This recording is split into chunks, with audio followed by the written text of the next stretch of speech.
再来看这个民进党的总统参选人赖清德，再来推出着国情的愿景。赖清德讲，伊若当选总统，要成立癌症新药基金，到2030年的时阵，要互癌症死亡的病人减少1/3，要互健康产业将做护国神山。外界嘛真好奇。 陈吉仲请示着农业部长赖清德是啥物态度呢？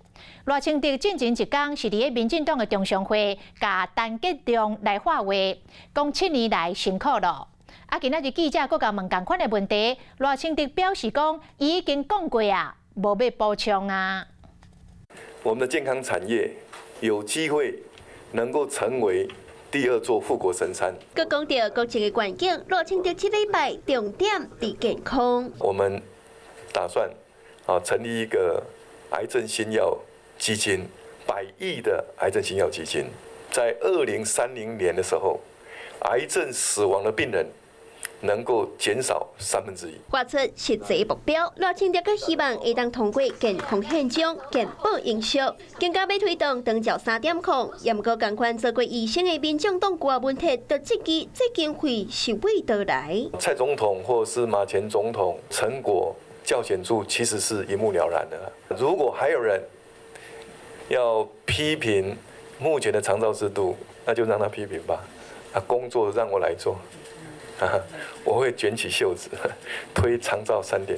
讲伊无必出批评，也毋过最近进口两个风波，互陈吉仲来落台。传出赖清德伫前一天的中常会表示，7年来辛苦啊。关于这个陈其仲部长请辞的事情，昨天中常会的时候，我已经有跟国人报告。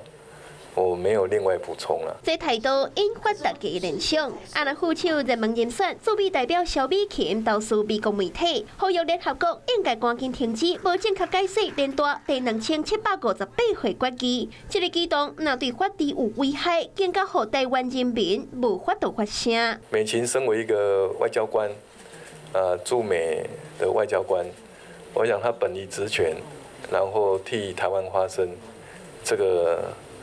我们应该给予肯定。在国际上继续发声，推出政策的速度嘛领先在野人选。